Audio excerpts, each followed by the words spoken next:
continue throughout the tournament, but we are ready for our next match of the day. So give a warm welcome, playing an elimination match first, it's Purple. Purple looking for a reversal of fortunes after a nail-biting encounter with Sintalol earlier in the day.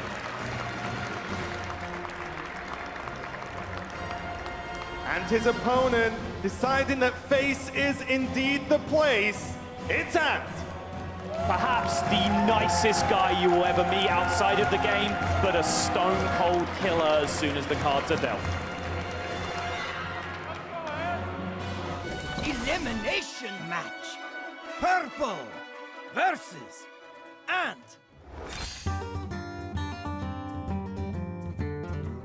I've known Ant since 2014. We started playing together like a long time ago. Purple, I think, is the one that I want to face the least, because a lot of his decks do seem like really good against mine. I mean, Ant's doing Ant things. He brought full aggro. It's not like a huge margin where like I can't win. It's just like he's definitely the one in the group that I really don't want to face. He seems pretty confident, but I know Ant's got some game, yeah. Purple versus Ant. Let's do this! Two America's players step into the ring, but not in a position that they'd like to be. This is the elimination match. No more room for error between Purple from Canada and Ant from the United States. As we take a look at how Bracket C has been shaping up, Standardachi and Sintalol will be weighing in the winners match, battle between two European players. And as they were able to withstand the storm, we'll find out who between Ant and Purple will survive to Saturday. My name is Frodan. I'm joined by Brian Kibler over at the commentator's desk. Kibler, what's standing out to you when you look at Purple and Ant and they face off here? Well, first of all, I hate to see this because I love both Purple and Ant. They're both great players and great guys outside the game. Both these players also fought through very close matches before this. Purple was up 2-0, then ended up getting reverse swept on his Priest. And Ant, he had a game where he had Keliseth double Shadow Step that Standardachi was able to win against him. Both of them must have felt like they were just so close to victory, and yet here they are in elimination. That's right. And when we take a look at their deck lists, we'll see a Priest ban for Purple. That is the big question of what you'll ban from Ant's lineup, considering he doesn't have Warlock, which is the big enemy of most tournament lineups.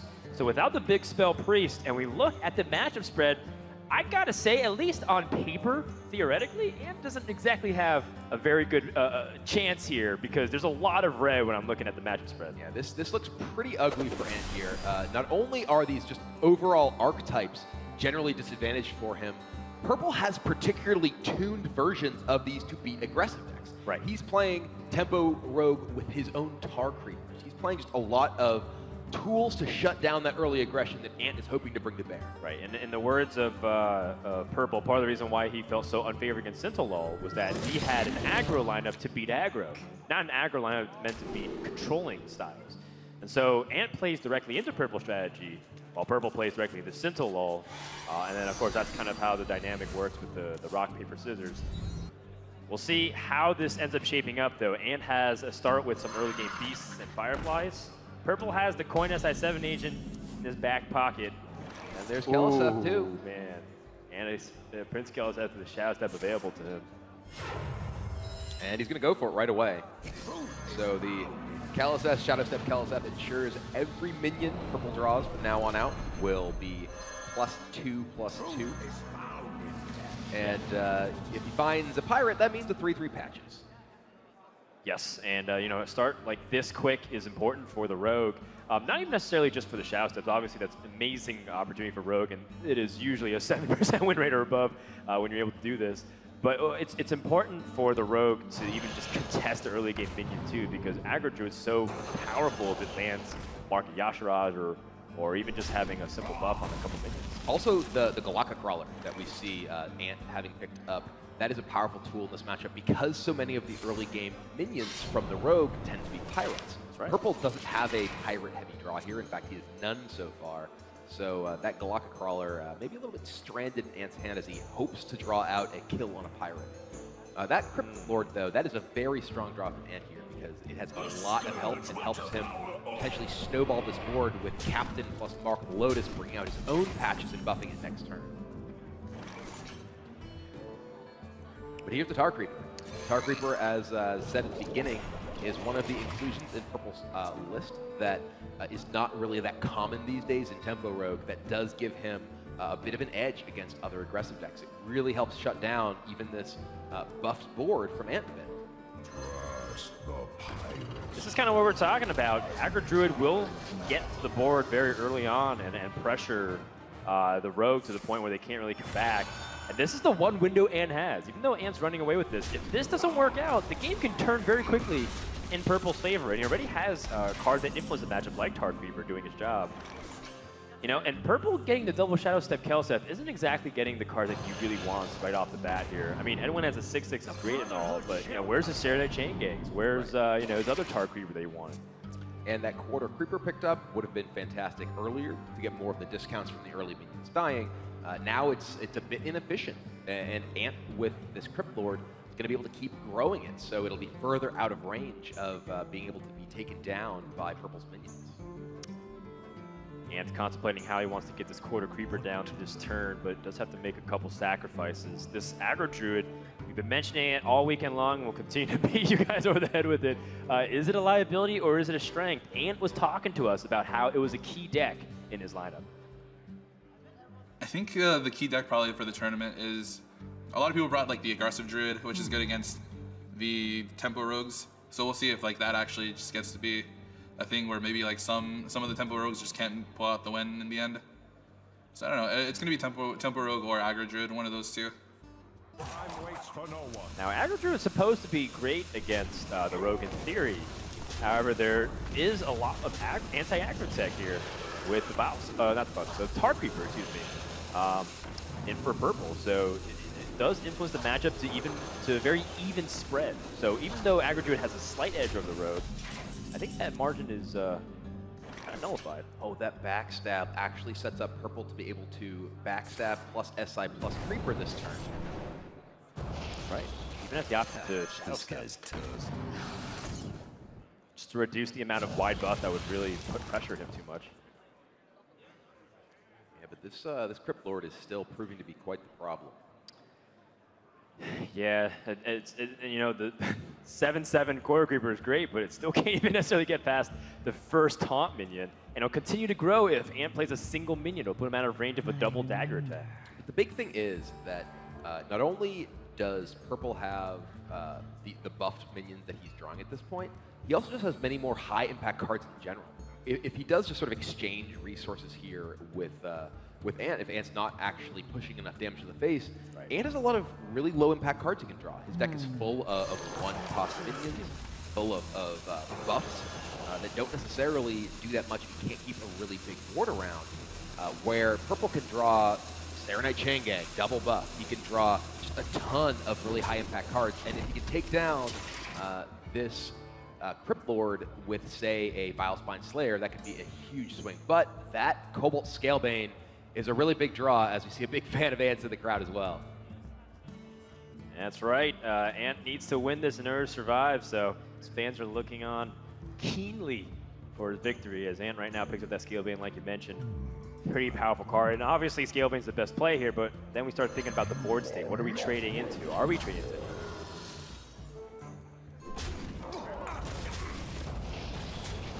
Now you're seeing the importance of that dagger attack, by the way. Ooh, that is an angry, angry Crypt Lord. Wow, let's see magic from the Swashbuckler. Not exactly the draw Purple wanted. And I think Purple may have... Oh my we forgot God. about the patches. Keeper of the Grove here. Wow. That can silence the Crypt Lord. Oh my goodness. That is an incredibly powerful hit for Purple here. Silence the Crypt Lord allows him to just punch through and clear all of the major threats from Ant. I wonder. If he silences the Crypt Lord, his Corridor Creeper can kill the Cobalt Scalebane. He can trade patches with the opposing Corridor Creeper. His opponent just has a 1/6 and a 1/2.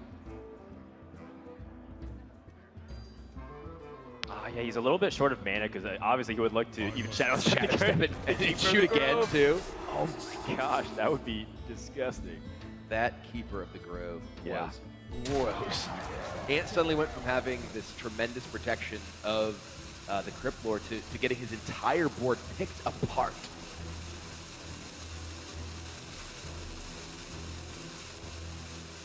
Is there any value in Shadow Stepping your Swashbuckler here, or maybe even using on the Keeper of the Grove perhaps, and keeping it in your back pocket? There's definitely some argument. You have a feeling that maybe there's a Galaka Crawler waiting in the wings because Ant has had a card for quite a while. But there's so many good targets for Shadow Step in this matchup that I think Purple would like to be able to hold on and keep it available for something higher impact. It's true. Trying to play around the Crawler, which will come back down and eat the spot later too. Oh. Okay. Someone called for a Noble Steed. Bone Mare on 7. That is ridiculous amount of stats here. And Keeper of the Grove no longer is a little bit weak on the board here. It's going to dominate everything. Purple thinking about what trades he wants, thinking about Savage Roar possibilities, maybe some buffs. Single buff would create a double trade scenario anyways. Savage Roar is the draw, but the 7/7 Bone Mare is going to be able to survive this. Ant can roar, take down the big taunted minion, but you'd have to send his face and the Raven into the Bone Mare to clear it off and leave himself with nothing. But I think you may have to just do that and just pray to draw living mana. Yeah, it's a full clear, but at the same time, Purple has nothing of substance. He has a Shadow Step. Yeah, you don't want to be the player clearing your opponent's board as the aggro druid. You want to be the player who's attacking the base. And deckhand. Okay. I mean, just putting on pressure and dominating the board. Your opponent already played the Galaka Crawler. Yeah, Purple has to be considering the fact that living mana at any point is a potentially lethal draw alongside any kind of buff. So he does have to put a clock on Ant. He can't just sit back and try and play full on control. While he would love to play around a possible Galaka draw here, he does need to get the pressure on. That contests the 4-3, but at the same time, Purple's not even necessarily occupied with that. He's thinking about ways he can kill. He can get Leroy right now and just end the game. Yeah, the Shadow Step does give him more burst potential. Oh, Chain Gang, that may just seal the deal. Even Shadow Step and play it for another one, but it seems like that's just a waste in this position because you lose the stat buff. Keeps the Shadow Step in his back pocket. Ant is now on his last turn unless he can come with something big here. And that is not it. A very pitiful Bloodsail Corsair. Purple is able to win the War of Attrition and start off the series with a victory. Orange, a practice partner of Purple here, very happy to see his teammate pick up the win. Yeah, and his girlfriend Courtney looks on as well, as Purple needs all the support. He told me he was crushed by his first series loss. We'll see if he's able to bounce back here in the elimination match. But we're just getting started here as Purple takes the lead 1-0. Plenty more Hearthstone to play here in the Hearthstone World Championship.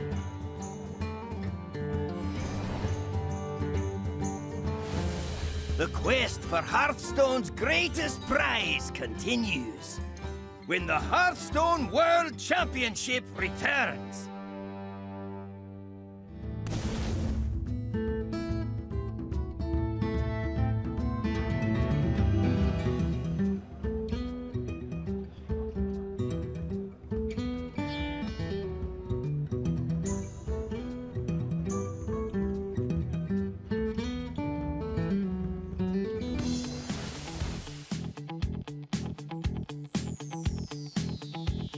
I'm Ant, I play for Space Station Gaming, and I'm going to be competing in the World Championship.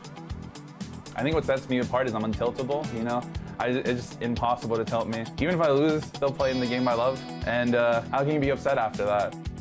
I got to play in the Spring Playoffs, where I top 4'd, which qualified me for the Spring Championships, where I top 4'd, which qualified me for the World Championship. Let me see, Shanghai, here to Sydney. Oh, right after Sydney, I'm going to Germany. And now I get to go to Amsterdam for Worlds. It's still hard to believe it. Like, I still wake up, like, sometimes I'm just like, is this really happening? It just feels amazing. My family doesn't really like understand esports very much. They kind of just like see I'm going to all these cool places and they're all pretty excited for me.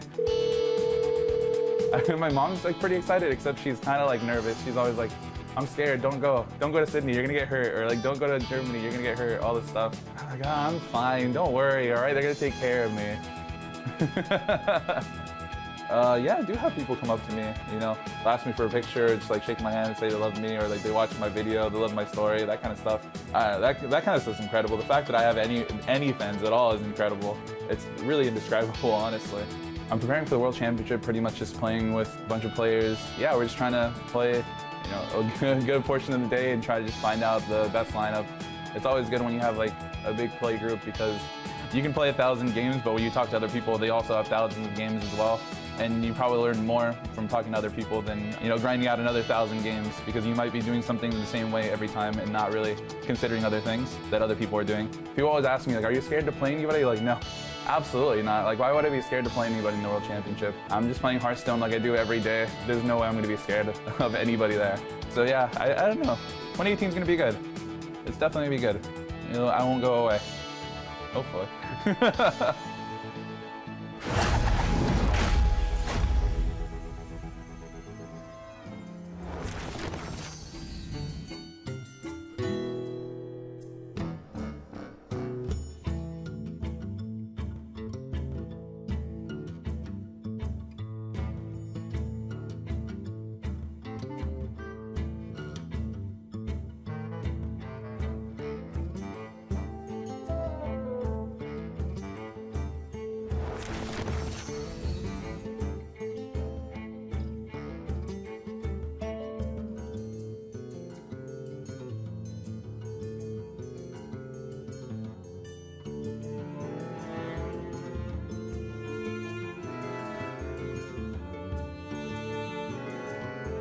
Well met. My name's Purple, I'm 26 years old, I'm from Toronto, Canada. I play Hearthstone about 8 to 10 hours a day. My favorite card is Gadget Sand Auctioneer. Gadget Sand Auctioneer draws cards. There's a definite correlation in the current metagame towards drawing cards and win rate. There's no Canadian food. What's Canadian food? Yeah, I don't actually like poutine. That's like the one thing that's categorized as Canadian. I don't like it. I am a very emotional Hearthstone player. I feel happy, I feel frustrated, I let it all out on stream. I'm very expressive. Yeah, you feel a bit of everything in a game of Hearthstone. Perhaps not the best poker face, but he's got the Hearthstone skills to back it up, as Purple's currently up 1-0 and looking quite flustered despite the fact that he won game 1. Yeah, he said in that little piece, you know, always emotional, win or lose, and you know, we'll see if he gets some winning done with this Priest deck, the Highlander Priest against Ant's Aggro Druid. This is one of the matchups where we have seen Aggro Druid very much struggle. Yeah, that's right. The Highlander Priest gains so many ways to destroy big boards, but Ant's got kind of a really powerful opening start with Diamond Mark of Yashiraj. That's the kind of stuff that you want to see early on. If you can get a buff on top of that through a Mark of Lotus or Power of the Wild, you're cooking early on unless Priest has silence or another form of removal. Purple, though, with a pretty good opening himself, both the Loot Hoarder for a little bit of early foreplay, Tar Creeper, then Pyromancer plus Smite, but Ant does have the ability to go relatively wide, so Purple may need a little bit more AoE to get the job done. I mean, I'm looking at that Tar Creeper, and that was a big reason why Purple was able to stabilize against that early game Druid board in the previous game, and potentially in this game as well. Because this start with the Dire Mole is exactly what you're looking for. Although, Ant does have an opportunity to even just go wider onto the board at first and try and get a bigger setup as opposed to the immediate payoff through Mark of Yashiraj. Yeah, Corsair plus Mark of the Lotus does give him patches with a buff on 4 minions. He can then potentially kill the Loot Hoarder or just go face to give him quite a bit of pressure going on. However, Purple with the Pyromancer Smite does have a decent clear of quite a bit of that. Right, and the problem is too that this is his only beast, so if it does go down, then Mark of Yashiraj will be either put on reserve or will have to be used suboptimally just as a 2/2 buff. Yeah, We saw Hoy actually in multiple games yesterday where he really struggled to find a target for Marcus Yashiraj. All right, so yeah, Ant is actually going to not buff the board. He's going to take a little bit slower, play out the all 4 minions. And this, though, without the buff, It's a full board clear. yeah, so Pyromancer, Circle of Healing first, lets him get the 1 damage and everything after the heal effect, and then Power Word Shield is going to clear off all of those 2 health minions. So that AoE buff in Ant's hand looks a lot less powerful right now. Yeah, I like holding on to the Holy Smite just as removal for the future, and then the Pyromancer can test the Market Yashiraj buff anyways. Man, that's annoying. But Ant picks up another beast. So he doesn't have to commit to the Market Yashiraj compared to what he was planning to originally with his mulligan. He could also play, for instance, either Firefly plus Fire Elemental or Firefly plus Raven, Mark of the Lotus to kill this Wild Pyromancer. The Pyromancer's too scared to leave the play. If he's going to be playing out a wider board here, I feel like he wants to take that down. He could just go ahead and use Hero Power. Yeah, but this is where the Tar Creeper puts a big stop into the plans of Ant. There's also just the Holy Smite. I mean, Holy Smite here kills the 1 beast, and he's left with Mark of Yashiraj. So I think what Ant's plan was here was I want to play my beast so I can buff it and attack with it, but Purple had the perfect removal solution to end up getting rid of his board. Does find a Druid of the Swarm though, so Mark of Yashiraj is still a possibility. Yeah, I think Ant doesn't want to wait any longer about the possibility of waiting for another beast.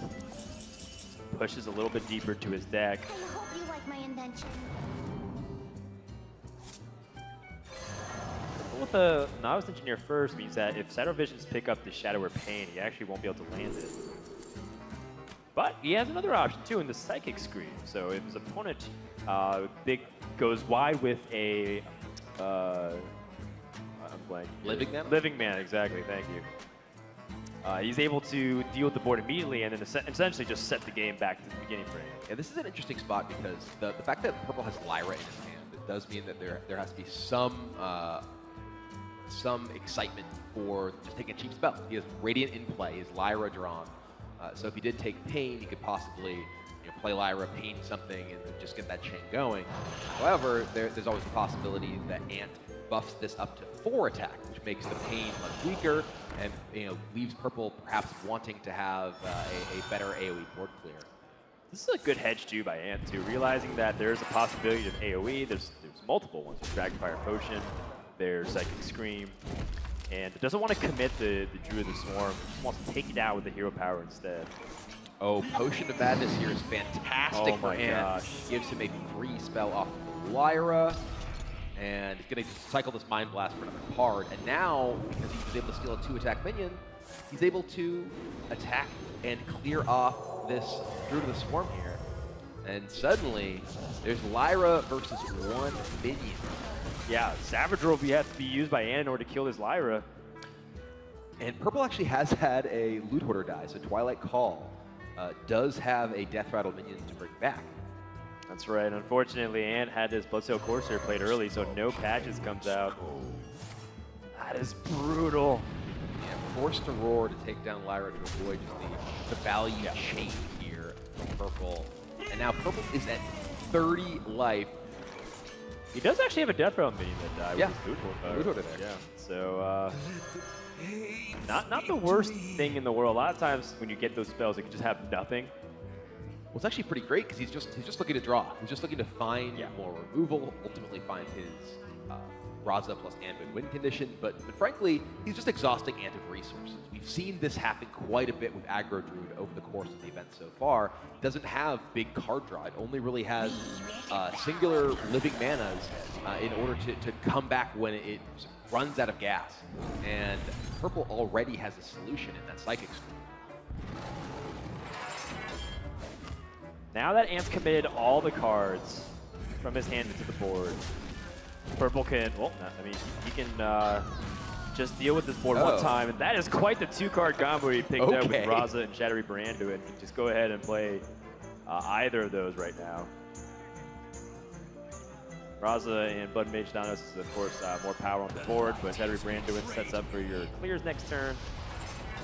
And that should pretty much be all she wrote. There's no draw here from Ant that'll help him because Purple has the Psychic Scream. That insult to injury, Ant has only ways to harm his own board.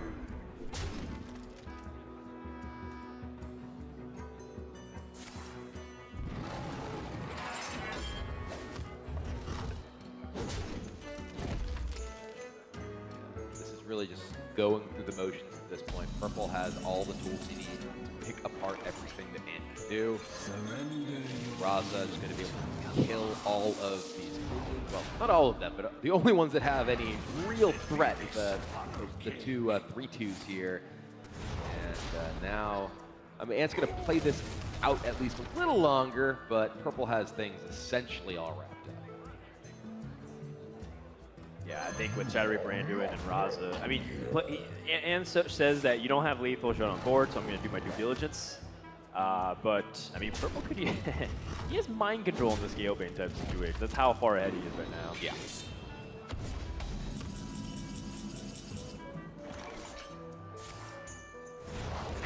That's exactly what's happening. I don't disagree here.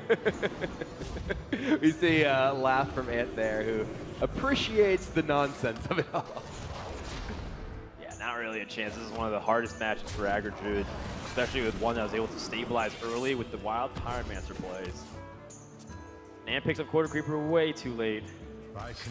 That's going to do it. 2-0 for Purple. One game away from sending a fellow Americas player back to the United States.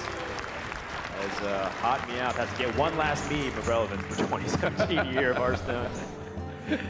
Shout out to all the people that traveled, by the way. There's a lot of people that came from different countries to visit the Hearthstone World Championship. You're all lovely and beautiful, and some of you guys came at like 9 a.m. I was really pleasantly surprised, but also shocked that you guys came here that early on a Friday morning. Yeah, I was especially impressed yesterday when there was a huge storm, and yet the hall was basically full of Hearthstone fans here. So there were shout out to all you guys in the audience. You guys are great. There were warnings, actually, of falling bricks from buildings while we were walking over. So people really want to come watch Hearthstone and meet their favorite streamers, favorite players, as these are some of the activities happening around the tavern. We've got a place to meet developers. You got an opportunity to meet former world champions here, play the Tavern Brawl featuring the Hall of Champions, or even raid the Lich King. That's all happening here as you can cheer it on and get your card back, meet your favorite players. Hear Ben Road laugh in person. That's right. Which is, turns out, not too much different from hearing him laugh on stream. I mean, you can just actually hear him in person from anywhere in the world. That's the truth of it. Listen, it's your eardrums, okay? It's your risk. But yeah, this is, of course, you know, Tice and RDU, two very well-known and well-established players in the Hearthstone scene representing G2, cheering on their buddy Nyria, who's the third member of their squad. But focusing back in, if you're just joining us, Purple is up 2-0 over Ant, looking to eliminate him and stay alive in the competition. No more room for error. We kind of said at the beginning of the series, but this is especially true for Ant, as we're going to go to an Aggro Druid mirror. And that is going to be pretty volatile based off the opening hand. That's one way Aggro Druid can get a win. Against itself.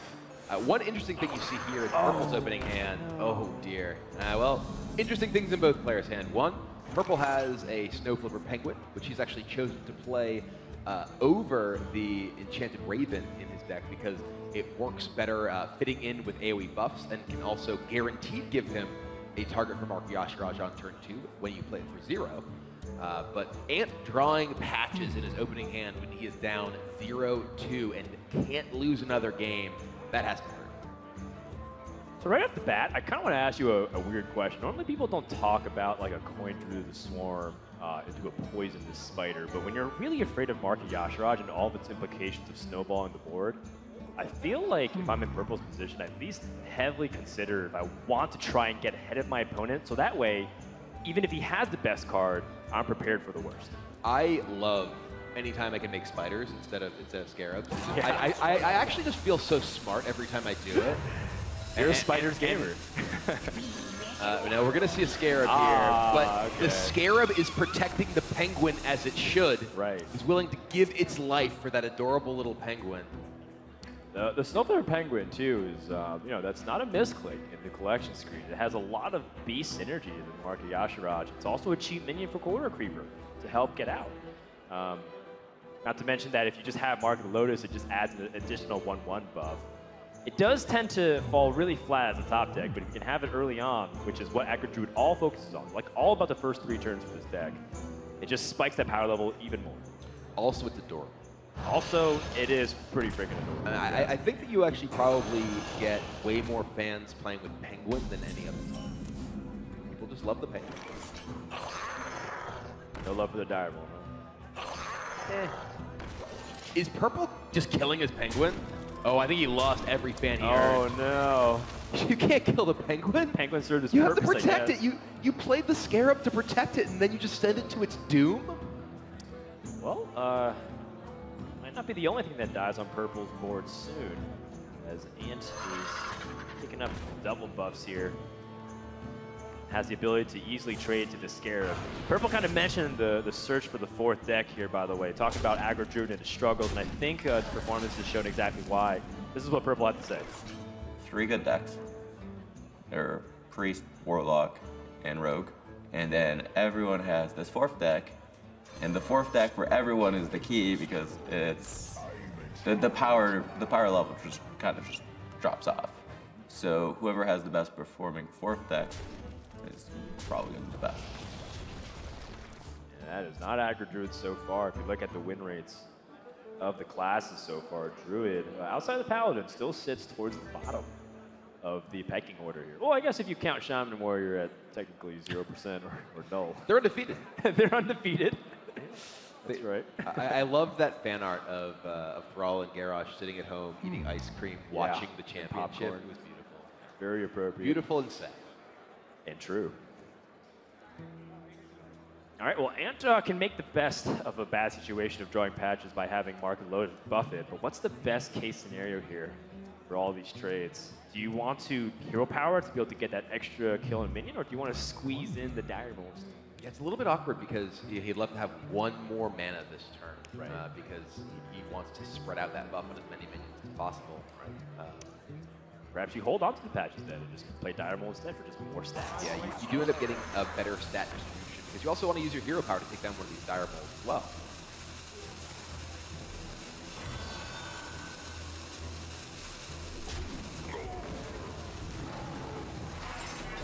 In aggro versus aggro matchups, every single point of damage, every single point of health is going to make the difference a lot of times. Rocket Crawler for Purple. You know, it's actually not necessarily It's actually not bad. the worst situation. Yeah. Because now he has a minion that contests the 4th. Yeah, the body of that Galactic Crawler at 3/4 does allow him to actually get back to this board in a meaningful way. He was pretty far behind in terms of the overall board presence here with some slower cards in his hand. That's very Power nice. of the Wild, though. Yeah, Patches is going to come out. Power of the Wild is going to make that incremental exchange a little bit better. I think the Direwolf plus Hero Power are likely to go into the Galactic here to preserve the health and get more damage in on Purple. So it's going to be a race at this point. Both players' early game has panned out. Purple will have a pretty big turn 5 play here. Oh, That complicates things because Living Mana and Bittertide Hydra were some interesting decisions there, but Galactic Crawler gives him the ability to immediately remove the patches from the board. He doesn't really have a way to stop the aggression from those. Yeah, I think Living Mana has to be the play. right. Because that immediately contests everything. Right. Galactic Crawler, because the thing is, if you play Hydra and then crawl it for the following turn, it still doesn't answer the threat of following up with your opponent's board, Snowball. This, at least hypothetically, should be able to full clear. So the South Sea Captain comes to the next, keeps patches barely alive. Yeah, I think we're going to see Ant go straight to the face. He wants to ensure he gets as much damage as he can off his board. And this, by not killing any of the mana treants here, he restricts Purple to exactly Mark of the Lotus for truly relevant impact spells here, and Purple does not have it. Right, and by not killing a single tree ant, Purple is not able to play the Galactic Crawler. Right. But by trading everything else, he prevents the patches from dying. Minimizes damage, maximizes the swing, and he gets Galactic Crawler and Living Mana or Beertide Hydra the following turn. Savage Roar is So 4 damage right close. now. And this is interesting because if he Savage Roars right now, he does 4, 5, 6, 7, puts purple to 2.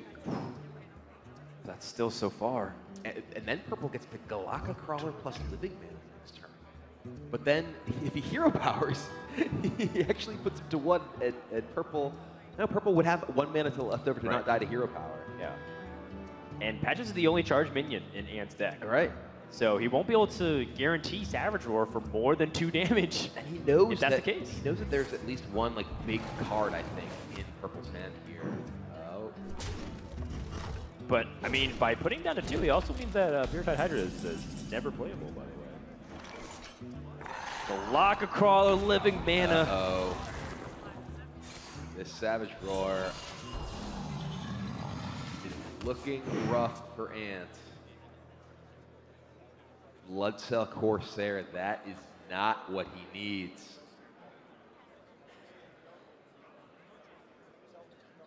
I don't even know what he could do in this position. I think he may just be out of it. Because purple has the advantage on this board here with the Living Mana. If Ant draws his own Living Mana, purple, of course, has the opportunity to trade. And if Ant is able to draw a Living Mana and then something. I mean, there's a lot of moments where Ant went for trades instead of hitting face. And remember, he was 2 damage off lethal, which was just basically a single bump with any minion that received the buff throughout the course of this game. It's not about whether or not Ant had the response to this Living Mana now. We knew for a while that purple would win in the late stage of the game because he had Living Mana and Beertide Hydra. It's all about could Ant squeeze out just barely enough damage, and he's stuck hero powering 2 turns in a row with a stuck and stranded Savage Roar. And a lot of what ifs might be running through his mind right now as he might be facing the last couple turns. Savage Roar there. Not playable this turn, but it is almost certainly death for the next turn for Ant. Just 2 damage away, but now Ant is 1 draw before he may be eliminated from this tournament.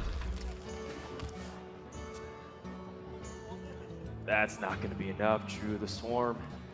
He can soak up the hit from the Galactic Crawler with Roar, but not the rest of the treants. That was a single ability to get charge.